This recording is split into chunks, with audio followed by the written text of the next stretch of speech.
દર્શન કરો ત્યારે કેવલ મુખારવિંદના દર્શન કરીને ન અવાય.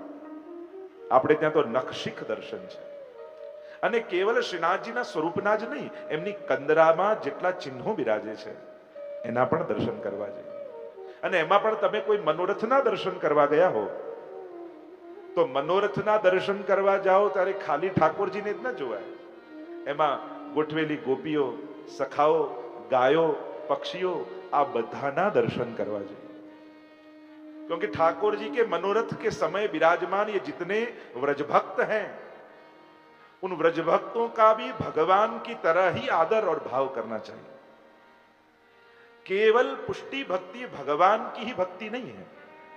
पुष्टि मार्ग ની વિશેષતા એ છે, અહીંયા સીધી ભગવાનની કૃપા નથી થતી. અહીંયા પહેલા વ્રજભક્તોની કૃપા થાય છે, પછી ઠાકોરજી કૃપા થાય છે. અને એટલા માટે મનોરથના દર્શન કરો ને ત્યારે આ ગાયો, ગોપીઓ, હરણાઓ, પક્ષીઓ એ બધાના દર્શન કરવા. એમ પણ તમે કોઈ હવેલીમાં જાઓ અને સીધા ઠાકોરજીના દર્શન કરો, એના કરતા કોઈ બહુ ભાવથી દર્શન કરતું હોય ને એ વૈષ્ણવ સામે જુઓ અને હવે ઠાકોરજીના દર્શન કરો તો કંઈક જુદા જ દર્શન થશે, કંઈક જુદો ભાવ આવશે. એમ આ જેટલા વ્રજભક્તો, ગાયો, હરણાઓ, ગોપીઓ, સખાઓ છે ને એ બધા પ્રભુના ભક્તો છે. और इसलिए सबसे पहले उनका दर्शन करो. उनके दर्शन करने से आपके हृदय में भाव आएगा, भाव આવશે. અને પછી ઠાકોરજીના દર્શન કરશો ને તો કંઈક જુદા જ દર્શન થશે. તો એમ જ શ્રીનાથજી બાવાની કંદરામાં આ 12 સ્કંધો જુદા જુદા ચિહ્નો રૂપે બિરાજે છે. પ્રથમ સ્કંદ શ્રીનાથજી બાવાની કંદરામાં 2 ગાય છે. પ્રથમ સ્કંદમાં ધર્મ અને પૃથ્વીનો સંવાદ આવશે. ધર્મ બળદ રૂપે છે અને પૃથ્વી ગાય રૂપે છે. તો શ્રીનાથજી બાવાની કંદરામાં જ્યારે આ દર્શન કરો 2 ગાયના, તો તમને પ્રથમ સ્કંદની કથાનું ફળ પ્રાપ્ત થાય. શ્રીનાથજી બાવાની કંદરામાં ઉપર એક પોપટ છે, શુક છે, એ દ્વિતીય સ્કંદનું પ્રતીક છે. તમે એના દર્શન કરો તો ભાગવતજીના દ્વિતીય સ્કંદનું ફળ મળે. કારણ કે દ્વિતીય સ્કંદથી શુક ઉવાચ, સુખદેવજી બોલવાનો પ્રારંભ કરે છે. શ્રીનાથજી બાવાની કંદરામાં એક મુનિ છે, એ મુનિના દર્શન કરો તો ત્રીજા સ્કંદનું ફળ મળે. ત્રીજા સ્કંદમાં કપિલ ભગવાનની કથા આવે છે. એ કપિલ નારાયણ છે, જેમણે સાંખ્ય શાસ્ત્રનો ઉપદેશ કર્યો છે. શ્રીનાથજી બાવાની કંદરામાં બીજા 2 મુનિ બેઠા છે, એ ચોથા સ્કંદના પ્રતીક રૂપે છે, નર અને નારાયણ રૂપે. શ્રીનાથજી બાવાની કંદરામાં એક ઘેટાનું ચિહ્ન છે. કંદરામાં તમે જોશો ને, કંદરામાં એક ઘેટું દેખાશે. 12 રાશિમાંની પહેલી રાશિ એ મેષ રાશિ, ઘેટાની રાશિ મેષની. અને 5મો સ્કંદમાં કાલગણનાની કથા આવે છે, કાલનું વર્ણન આવે છે. એટલે 5મા સ્કંદનું પ્રતીક છે. તમે ઘેટાનું દર્શન કરો એટલે તમને 5મ સ્કંદની કથાનું ફળ મળે. શ્રીનાથજી બાવાની કંદરામાં 2 ગાય, એક ગાય ને બીજું વાછરડું. વાછરડું માનું દૂધ પીતું જાય અને માને લાત મારતું જાય, છતાંય માં દૂધ પીવડાવવાનું બંધ નથી કરતી. આજ તો માની પુષ્ટિ છે, આજ તો માની કૃપા છે. અને 6ઠો સ્કંદ એ પુષ્ટિ લીલા છે. શ્રીનાથજી બાવાની કંદરામાં નરસિંહ ભગવાનનું ચિહ્ન છે. એ 7મા સ્કંદમાં પ્રગટેલા નરસિંહ ભગવાન છે. તમે દર્શન કરો એટલે તમને 7મા સ્કંદની કથાનું ફળ પ્રાપ્ત થાય. શ્રીનાથજી બાવાની કંદરામાં એક સર્પ છે. 8મા સ્કંદમાં સમુદ્ર મંથનની કથા આવે છે. વાસુકી નાગને દોરડું કરી મંદરાચલ પર્વતને રહી બનાવીને મંથન કર્યું છે, એ 8મા સ્કંદનું પ્રતીક. 9મા સ્કંદ એટલે શ્રીનાથજી બાવાની કંદરામાં 2 મોર છે. મોર એ નિષ્કામ ભક્તો છે. 9મો સ્કંદ ઈશસ્ય અનુગામીનામ કથા, ઈશાનું કથા, નિષ્કામ ભક્તોની કથા. 10મો સ્કંદ એટલે કંદરાની મધ્યમાં બિરાજમાન સ્વયં નંદ નંદન, કે જે 10મા સ્કંદમાં પ્રગટ થયા. શ્રીનાથજી બાવાના ફરતે એક સર્પ છે, ઘૂંટણ થઈને જાય છે. અને કહેવાય કે સમય થાય સર્પ પોતાની કાચળી કાઢે નહીં તો એ આંધળો બની જાય. આ કાચલી શું છે? આ મોહના આવરણો એ જ કાચલી છે. સમય થાય માણસે ત્યાગી દેવું અને મોહનું મરવું એ જ તો મુક્તિ છે. અને એકાદશ સ્કંદ એ મુક્તિ લીલા છે. એટલે સર્પના દર્શનથી એકાદશ સ્કંદનું ફળ પ્રાપ્ત થાય. અને 12મો સ્કંદ શ્રીનાથજી બાવાનો ઊંચો ઉઠેલો હાથ, જેનાથી નિજ ભક્તોને પ્રભુ પોતાના આશ્રયમાં બોલાવે છે. અને 12મો સ્કંદ એ આશ્રય લીલા છે. અને એટલા માટે કેવલ શ્રીનાથજીના દર્શન કરો ને તો આખી ભાગવત કથાનું ફળ પ્રાપ્ત થાય. એવી આ દિવ્ય ભાગવતની સુધા છે. 12 સ્કંદ, 335 અધ્યાય, 18,000 શ્લોકો માનવામાં આવે છે. પણ ભાગવતજીનો એક એક અક્ષર એ ભગવદ રૂપ છે, ભગવાનનું રૂપ છે. મેં પહેલા જ કહ્યું કે આ અલૌકિક કથાઓ છે, આમાં જરાય લૌકિકતા નથી. એટલે આમાં બીજા કોઈ વિષય ગોતવા જતાય નહીં. ભાગવતનો પ્રધાન વિષય એ ભગવાન છે. અને કથાકારે પણ કથા એ રીતે જ કરવી જોઈએ જેનાથી સાંભળનારના હૃદયમાં ભગવાનના પ્રેમનું પ્રાગટ્ય થાય. એ જ કથાનું પરમ ફળ છે, ભગવદ પ્રેમ. અને એટલા માટે કથા પણ એ રીતે જ સાંભળવી, એ ઉદ્દેશ્ય સાથે સાંભળવી કે ભાગવતજી સાંભળીશ તો મને ભગવાનમાં પ્રેમ થશે. આ દુનિયામાં સૌથી દુર્લભ વસ્તુ છે ભગવદ પ્રેમ. અને જે વિષયનો ગ્રંથ હોય એ વિષયની બુદ્ધિ રાખીને કરવું જોઈએ. જેમ તમે વિજ્ઞાનની કોઈ પુસ્તક લો અને એમાં ફૂલનું ડિસેક્શન કરવાનું આવે, છેદ લેવામાં આવે, તમને એમ તારે ફૂલની સુગંધ લેવી જોઈએ, એમને કાપવાની શું જરૂર છે? પણ આ વિજ્ઞાન છે, આમાં કાપવું જ પડે. એમાં તમે કોઈ કવિતાની પુસ્તક લો તો એમાં કવિતાનો જ આનંદ લેવાનો હોય. એમાં પછી તમે લાવો આ કવિતામાં જેવું વર્ણન કર્યું છે એવું સુંદરીનું હું ચિત્ર દોરું, ચંદ્રમા જેવું એનું મુખ છે, શુકની નાસિકા જેવી ચાંચ જેવી નાસિકા છે અને બિંબાફળ જેવા અધર છે, આ બેહૂબ વર્ણન પ્રમાણે તમે ચિત્ર દોરવા જાઓ તો કાર્ટૂન બને, તો કાર્ટૂન જેવું બને. એને કવિતા રૂપે રસ લેવાનો હોય. એમ જ વિજ્ઞાનના પુસ્તકને વૈજ્ઞાનિક બુદ્ધિથી વાંચવું જોઈએ, કવિતાના પુસ્તકને કાવ્ય બુદ્ધિ રાખીને ભણવું જોઈએ. એમ આધ્યાત્મિક ગ્રંથોને આધ્યાત્મિક બુદ્ધિ રાખીને પઠન કરવું જોઈએ. ત્યારે લૌકિક બુદ્ધિને બાજુમાં રાખી અને ભગવત બુદ્ધિની પ્રધાનતા રાખી અને પછી ભગવત બુદ્ધિ દ્વારા જ ભગવાનની લીલાના અર્થઘટન કરવા જોઈએ. એમાં જો તમે સાંસારિક બુદ્ધિ કરવા જશો તો તમે આ ગ્રંથનો પૂરો લાભ નહીં માણી શકો.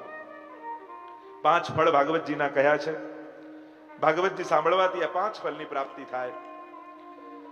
સૌથી પહેલા કહ્યું કે ભગવત કૃપાનો અનુભવ કરાવે, ભગવત પ્રેમનું દાન કરે, સાક્ષાત ભગવત દર્શન કરાવે, નિસંશયતા સંપાદિત કરે. ભાગવત સાંભળવાથી બધી શંકાઓના નિવારણ થઈ જાય છે.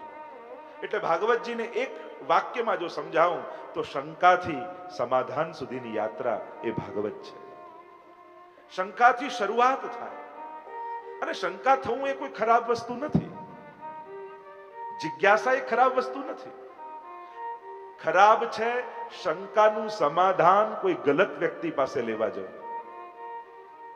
બાકી શંકા જાગવી ખરાબ નથી. 1 મિનિટ માટે વિચાર કરો, અર્જુનને શંકા જાગી અને ભગવાનના બદલે એ જો ધૃતરાષ્ટ્રને પૂછવા ગયો હોત કે યુદ્ધ લડું કે નહીં તો શું થાત? કેવી ગીતા મળી હોત આપણને? ધૃતરાષ્ટ્ર એમ જ કે ચાલ ચાલ ઘર ભેગા થઈ જાય, આવું કે લડાતું હશે? શંકા ખરાબ નથી, પણ અયોગ્ય વ્યક્તિ પાસે શંકાનું સમાધાન કરવા જવું એ વધારે ખતરનાક છે. અને એટલા માટે કારણ કે યોગ્ય વ્યક્તિ પાસે જશો તો એના માટે શંકા એક અવસર બની જશે. એ તમારી શંકાને શ્રદ્ધામાં ફેરવી દેશે. અને અયોગ્ય વ્યક્તિ પાસે જશો તો એને પણ એક ચાન્સ મળશે અને તમારી શંકાને એ અશ્રદ્ધામાં ફેરવી દેશે. અને એટલા માટે ઓથોરાઇઝ પર્સન પાસેથી યોગ્ય શંકાનું સમાધાન કરવું. આપણી તકલીફ બધાની એ જ છે. આ ધર્મમાં ગૂંચવણો એટલા માટે જ પેદા થાય છે કારણ કે જેને બધી ખબર નથી એની પાસે આપણે સમાધાન લેવા જઈએ છીએ. આપણું ધર્મનું નોલેજ પણ આવે ક્યાંથી? ઘરના કોઈ વડીલ પાસેથી, કોઈ બાજુમાં રહેતા વૈષ્ણવ પાસેથી, આસપાસના લોકો પાસેથી આપણે સમાધાન મેળવવા જઈએ અને એ જવાબ ન આપી શકે એટલે આપણને એમ થાય હું તો સાચું જ કહેતો હતો. સમાધાન ન મળવાથી એને અશ્રદ્ધા પેદા થાય, શંકાઓ પેદા થાય. અને એટલા માટે જ્યારે પણ જીવનમાં ધર્મ સંબંધી શંકા જાગે ત્યારે કોઈ યોગ્ય વ્યક્તિના આશ્રયમાં જજો. તો આ ભાગવતની યાત્રા અભયત્વ દાન કરનારી છે. 5મું ફળ એને અભય કહ્યું છે. સર્વ ભયમાંથી મુક્તિ મળે. અને સૌથી મોટો ભય શાસ્ત્રો એમ કહે કે માણસને મૃત્યુનો ભય છે. ભાગવતજી મૃત્યુને પર તમને લઈ જાય છે. ગઈકાલે આપણે દર્શન કરી રહ્યા હતા. દેવતાઓ અમૃતનો કળશ લઈને આવ્યા. પરીક્ષિત મહારાજને કહેવા લાગ્યા કે મહારાજ આ પીશો ને તો અમર થઈ જશો. પરીક્ષિત મહારાજે વિચાર કર્યો, અરે દીર્ઘ નહીં પણ દિવ્ય જીવન મારે જોઈએ. અને એટલે જ ત્યાં કહ્યું અભક્તાંસ્તાંશ વિઘ્નાય ન દદૌસ કથામૃતમ. देवताओं को अभक्त जानकर उन्हें कथामृत नहीं दिया गया. कथा का अधिकारी भक्त है. અને એટલા માટે પોતાની પદ પ્રતિષ્ઠા આદિ લઈને આવ્યા, અમને મળે ને બીજાને ન મળે. જ્યાં વિનિયોગ બુદ્ધિનો કરવો જોઈએ ત્યાં વિનિમય કરવા આવે. ન મળી કથા. કહ્યું સુતજીએ કે અરે આ કથા તો દેવતાઓને દુર્લભ છે, અને આ કથાની વિધિ સનતકુમારોએ નારદજીને સંભળાવેલી. તુરંત પ્રશ્ન કર્યો, અરે આ સનતકુમારો તો સતત પરિભ્રમણ કરતા રહે છે, એમને અને નારદજીનો મેળાપ થયો ક્યાં? કારણ કે નારદજી પણ એક જગ્યાએ રોકાતા નથી, સનતકુમારો પણ એક જગ્યાએ રોકાતા નથી, તો આ બંને મળ્યા ક્યાંથી? કહ્યું એકદાહી વિશાલાયામ ચત્વાર ઋષયો મલાહ સત્સંગાર્થ સમાયાતા દદ્રશુસ્તત્ર નારદમ. જો ભાગવતના અમુક પાત્રો એવા છે ને કે એનું સ્મરણ કરો ને તોય મન પવિત્ર થઈ જાય. પહેલું પાત્ર શુકદેવજી છે. કેવા નિર્દોષ, કામ ક્રોધ લોભ મોહ મત્સર ઈર્ષા દ્વેષ બધાથી મુક્ત, બધાથી મુક્ત. એટલે ઘણી વાર હું કહું કે તમારે કરોડોમાં એક થવું છે, લાખોમાં એક બનવું છે તમારે. ઘણી વાર લોકો એમ માને કે કાંઈક બહુ જ પરિશ્રમ કરી, બહુ જ ભણી અને બીજાથી બહુ વધારે કમાઈ યા બીજાથી કોઈ વિશેષ જગ્યાએ પહોંચી જઈએ ત્યારે જ લાખોમાં એક બનાય. ના, તમારે લાખોમાં એક બનવું છે સાવ સાહેબ, ક્યાંય કોઈ પહોંચવાની જરૂર નથી. બસ તમારો ક્રોધ છોડી દો તોય લાખોમાં એક થઈ જશો. તમારી ઈર્ષા છોડી દો તોય લાખોમાં, કારણ કે લાખો લોકોની નથી છૂટતી. તમારો દ્વેષ છોડી દો તો કરોડોમાં એક થઈ જશો. કરોડો લોકોને નથી છૂટતો. જરૂરી નથી કે કંઈક મેળવીને જ વિશેષ થવાય, એમ પણ છે કે કંઈક બદલીને પણ વિશેષ થવાય છે. પોતાની અંદર નાનો પરિવર્તન કરીને પણ કંઈક વિશેષ બની શકાય છે. સુખદેવજી સતત ભગવદના, એવા જ અમારા સનતકુમારો છે. સુખદેવજી સદાય 16 વર્ષના રહે છે અને સનતકુમારો સદાય 12 વર્ષના રહે છે. અને મુખમાં એક જ નામ હરિશરણમ હરિશરણમ કરતા કરતા ત્રિલોકમાં પરિભ્રમણ કરતા રહે છે. 12 વર્ષની આયુના માનસ પુત્રો બ્રહ્માજી, સનક, સનંદન, સનત, સનતકુમાર, આ 4 જેને સનતકુમાર કહીએ છીએ, પરિભ્રમણ કરતા કરતા સત્સંગ માટે એકવાર અહીંયા બદ્રીનાથ આવ્યા. સત્સંગ માટે ભેગા થયા છે. સત્સંગાર્થ સમાયાતા, અને જ્યાં શરૂ કરવા જાય સત્સંગ દદ્રશુસ્તત્ર નારદમ, અને ત્યાં નારદજીને જતા જોયા. ભક્તને ચિંતનમાં જોઈએ તો આનંદ થાય, પણ ચિંતામાં જોઈએ તો દુઃખ થાય. અરે નારદજી, આપ જેવા ભગવદીય અખંડ નારાયણના નામનો જપ કરતા આપના મુખ ઉપર ચિંતા કેમ છે? કઈ વાતની આપને ચિંતા છે? અને ત્યારે નારદજીએ પોતાની વ્રથા વર્ણન કરતા કહ્યું, પૃથ્વીને સર્વોત્તમ જાણી હું એકવાર યાત્રા કરવા માટે આવ્યો પૃથ્વીમાં. જો આપણે ત્યાં ભક્તિ માર્ગમાં, આધ્યાત્મિક માર્ગમાં જેટલું યજ્ઞનું મહત્વ છે, જેટલું સેવાનું મહત્વ છે, જેટલું ભગવદ નામનું મહત્વ છે, એટલું જ યાત્રાનું પણ મહત્વ છે. એવી ભૂમિ, આપણે ત્યાં 3 સ્થાનો કયા યાત્રાના? તીર્થ, ક્ષેત્ર અને ધામ. ક્ષેત્ર એને કહેવાય જ્યાં ભૂમિની મહત્તા હોય. કુરુક્ષેત્ર, હરિહર ક્ષેત્ર, નારાયણ ક્ષેત્ર, જ્યાં ભૂમિની મહત્તા. કેવલ એ ભૂમિનો આશ્રય કરો ને તો એ સઘળા પાપ નિર્મૂલ થઈ જાય. તીર્થ એને કહેવાય જ્યાં જલ અને સ્થળ બંનેની મહત્તા હોય. હરિદ્વાર જલ અને સ્થળ બંનેની મહત્તા, મથુરા જલ અને સ્થળ બંનેની મહત્તા, તીર્થ. અને ધામ એને કહેવાય જ્યાં અખંડ ભગવાનનો વાસ હોય. બદ્રીનાથ ધામ છે, વ્રજ ધામ છે. આપણે ત્યાં 4 ધામ કહેવાય. ઉત્તરાખંડના 4 ધામ જુદા. ઘણા વાર લોકો એમ કહે કે અમે 4 ધામની યાત્રાએ જઈએ છીએ, તો 4 ધામ એ આ ઉત્તરાખંડના મુખ્ય હિન્દુ ધર્મના 4 ધામ. ઉત્તરમાં બદ્રીનાથ, પૂર્વમાં જગન્નાથ, પશ્ચિમમાં દ્વારિકાનાથ અને દક્ષિણમાં શ્રી રંગનાથ. રામેશ્વર તો મહાદેવજીનું ધામ છે. જેમ 4 વિષ્ણુના ધામ છે એવા જ 4 મહાદેવજીના ધામ છે. ઉપર કેદારનાથ, આ બાજુ ભુવનેશ્વરમાં, આ બાજુ સોમનાથ અને દક્ષિણમાં રામેશ્વર. એમ 4 ધામ મહાદેવજીના, 4 ધામ વિષ્ણુના. કહ્યું પૃથ્વીને સર્વોત્તમ જાણી યાત્રા કરવા માટે અમે આવ્યા. પણ નારદજીને ખેદ એ થયો, પૃથ્વીને સર્વોત્તમ જાણી પણ જ્યાં જ્યાં યાત્રા કરવા ગયા ત્યાં બધે જ ભગવાન ઓછા દેખાયા અને કલયુગ વધારે દેખાયો. પ્રાય મહાપ્રભુજીએ પણ જેમ કહ્યું, સર્વ માર્ગેશુ નષ્ટેશુ કલૌ ચકલ ધર્મિણી વાસંડ પ્રચુરે લોકે કૃષ્ણ એવ ગતિર્મમ. કૃષ્ણાશ્રયમાં મહાપ્રભુજી અદ્ભુત વર્ણન કર્યું છે કે તીર્થોનું પણ તીર્થત્વ નાશ પામ્યું છે. ચારે બાજુ કલયુગનો પ્રભાવ દેખાયો. અને ઘણીવાર આજે પણ આપણને એમ લાગે તીર્થોમાં વાસ કરતા કરતા ઘણીવાર એ દોષ દેખાય, કલયુગનો પ્રભાવ છે. એક વસ્તુ સમજી લેવું, કલયુગમાં જેને પુણ્યો ને સત્કર્મો કરવા છે એને ક્યારે પણ બીજાના પાપ જોવા નહીં. કારણ કે બીજાના પાપ જોવા બેસશો ને તો તમને પુણ્ય કરવામાં અરુચિ પેદા થશે. તમે વ્રજમાં જાઓ અને ત્યાં કોઈ ગોર આવી જાય, આમ કહે ये करना पड़ेगा, ये करना पड़ेगा, આ આપવું પડશે, તમને ત્યાં કંઈ કરવું જ નથી. તમને એ તીર્થ પ્રત્યે અભાવ આવશે. અને એટલા માટે કલયુગમાં આ બધું સહજ છે, સ્વાભાવિક છે.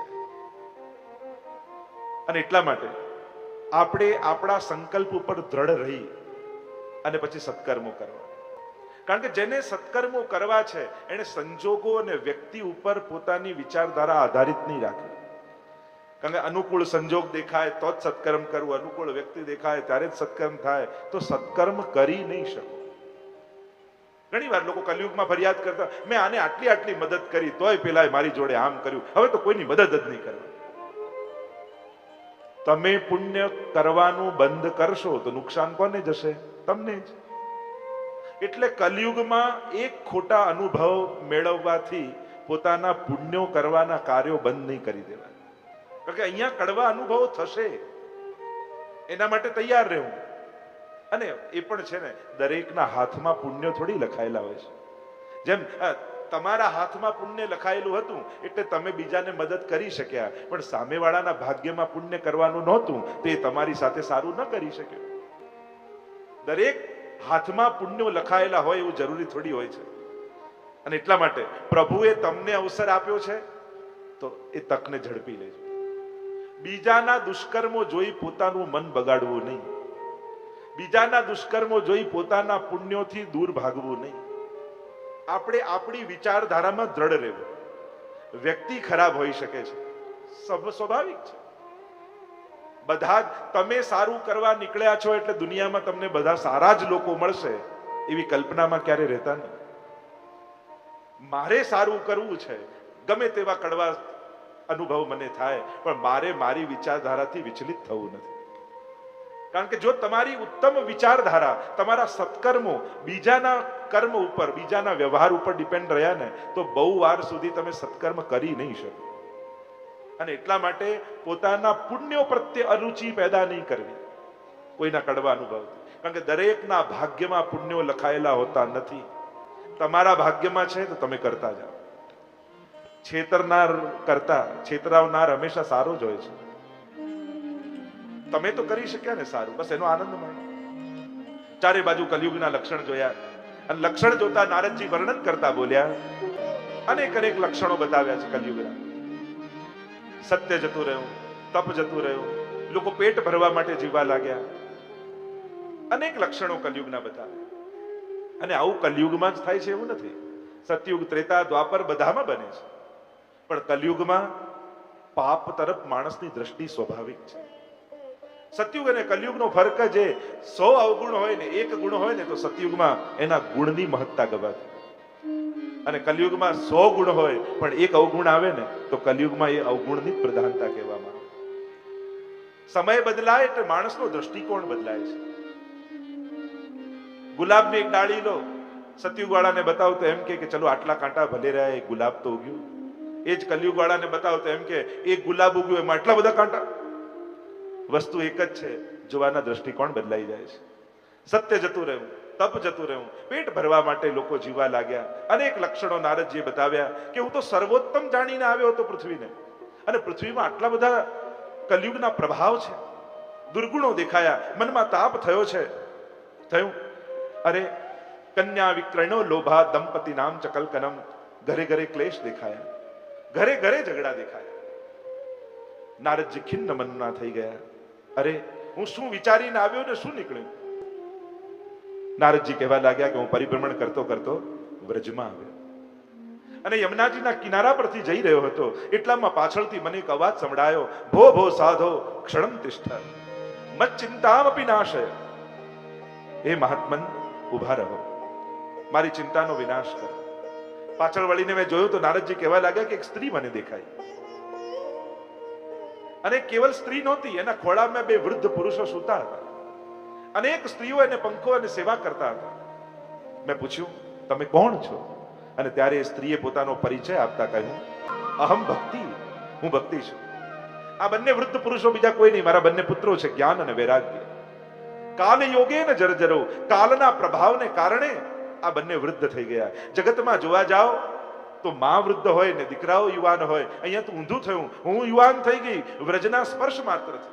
પરિચય આપતા ભક્તિ મહારાણી કહે, ઉત્પન્ના દ્રવિડે સાહમ વૃદ્ધિમ કર્ણાટકે ગતા ક્વચિત ક્વચિત મહારાષ્ટ્રે ગુર્જરે જીર્ણતામ ગતા.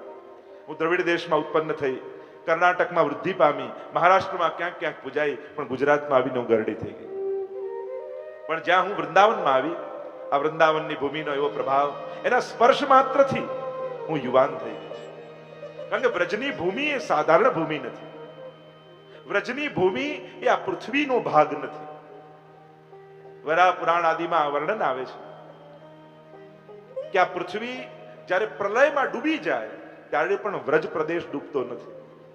કારણ કે ઠાકોરજી જ્યારે ભૂતલ પર પધાર્યા ત્યારે પ્રભુ પધાર્યા એના પહેલા પ્રભુએ પોતાનો લીલા પરિકર ગોલોક ધામથી ભૂતલ પર મોકલાવ્યો.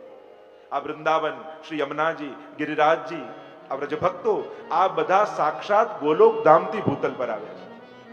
અને એટલા માટે આટલા તત્વોને ભૂમિનો ભાગ નહીં ગણવો. એટલે જ આપણે ત્યાં વાર્તા સાહિત્ય આદિમાં પ્રસંગ આવે, પુરાણોમાં એવી કથા આવે કે જ્યારે ભગવાને તીર્થોના રાજા પ્રયાગને બનાવ્યા ત્યારે પ્રયાગે બધા તીર્થોને બોલાવ્યા. બધા તીર્થો આવ્યા પણ વ્રજ ના આવ્યો. ત્યારે ફરિયાદ કરી પ્રભુને કે પ્રભુ, આપે મને તીર્થોનો રાજા બનાવ્યો, મેં બધાને બોલાવ્યા પણ વ્રજ ના આવ્યો. ત્યારે ઠાકોરજીએ કહ્યું કે મેં તમને તીર્થોના રાજા બનાવ્યા છે, મારા ઘરના નહીં. વ્રજ તો મારું ઘર છે, એ મારા અલૌકિક ગોલોક ધામનો ટુકડો છે. આ વ્રજની ભૂમિનો આજે પણ એ પ્રભાવ છે. અને આપણે બધા જ જોઈએ, જેમ ભક્તિ મહારાની વ્રજમાં જઈને યુવાન થઈ ગયા, અને કેવલ કથામાં જ નહીં, આજે પણ જ્યારે પણ આપણે વ્રજમાં જઈએ, આપણે બધાને નથી લાગતું કે આપણા હૃદયમાં રહેલી ગરડી થયેલી ભક્તિ યુવાન થઈને નાચવા લાગી હોય? એ વ્રજની ભૂમિનો પ્રભાવ. અને એટલા માટે વૈષ્ણવ માટે આ ત્રણ બહુ મોટા સત્કર્મો માનવામાં આવ્યા છે, બહુ જ મોટા પુણ્યો માનવામાં આવ્યા.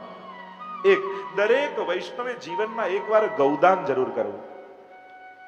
આખું ગૌદાન ના કરી શકો તો યથોશક્તિ યથાશક્તિ જ્યાં પણ ગાયની સેવા ચાલતી હોય ત્યાં યત કિંચિત કંઈ પણ સેવામાં વિનિયોગ કરવો. પુષ્ટિ માર્ગમાં તો પહેલેથી ગાયોની સેવાનું એટલું મહત્વ છે. હજારો ગૌશાળાઓ આજે પણ પુષ્ટિ માર્ગના સંસ્થાઓના નેજા હેઠળ ચાલે છે. પુષ્ટિ માર્ગમાં તો નાનપણથી જ ઠાકોરજી, બાળક નાનું હોય ને ઠાકોરજી આગળ કહીએ લે ગાય મૂક. ઠાકોરજી પાસે બીજું કંઈ દેખાય ન દેખાય પણ ગાય તો ખંડપાટમાં દેખાય જ. એટલે ગૌ પ્રેમ એ સહજ પહેલેથી વૈષ્ણવી સંસ્કારમાં સંમિલિત છે. તો ગૌદાન કરવું. બીજી વાત, જીવનમાં એકવાર ભાગવત કથા કરવી. કરી ન શકો તો જ્યાં થતી હોય ત્યાં સાંભળવું. અને ભાગવત કથામાં એવું કાંઈ નથી કે બીજાએ રખાવી હોય અને આપણે સાંભળીએ તો આપણને ઓછું ફલ મળે અને વધારે મળે. ના, પ્રેમથી જે સાંભળે એ બધાને ફલ પ્રાપ્તિ છે. અને એટલા માટે જીવનમાં એકવાર ભાગવત સપ્તાહ જરૂર સાંભળવું. એ તો ઘણી વાર લોકોને ગીતાજી અને ભાગવતજીનો ફરક ખબર નથી હોતો.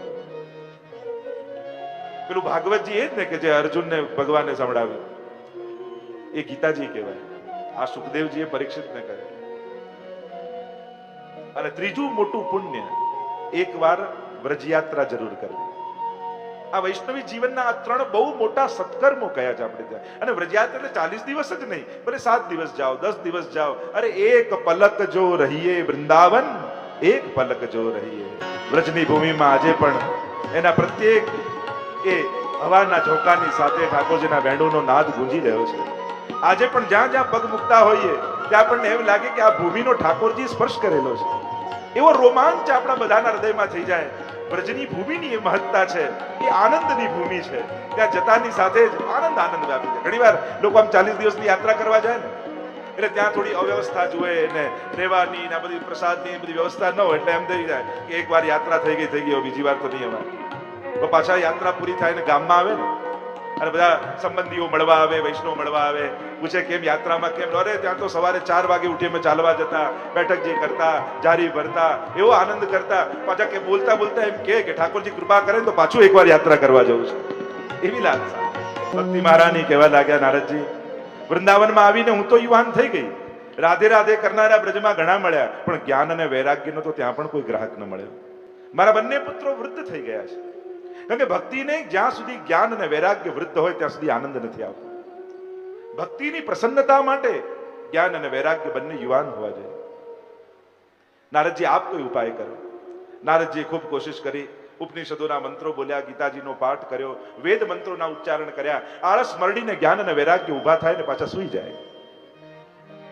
એટલામાં આકાશવાણી થઈ, નારદજી સત્કર્મ કરો. પણ કયું સત્કર્મ કરવું એ ન કહ્યું. નારદજી વિચાર કરે છે, આકાશવાણી તો થઈ કે સત્કર્મ કરો, પણ કયું સત્કર્મ કરવું? જે વેદ મંત્રોથી ન થાય એ શેનાથી થઈ શકે?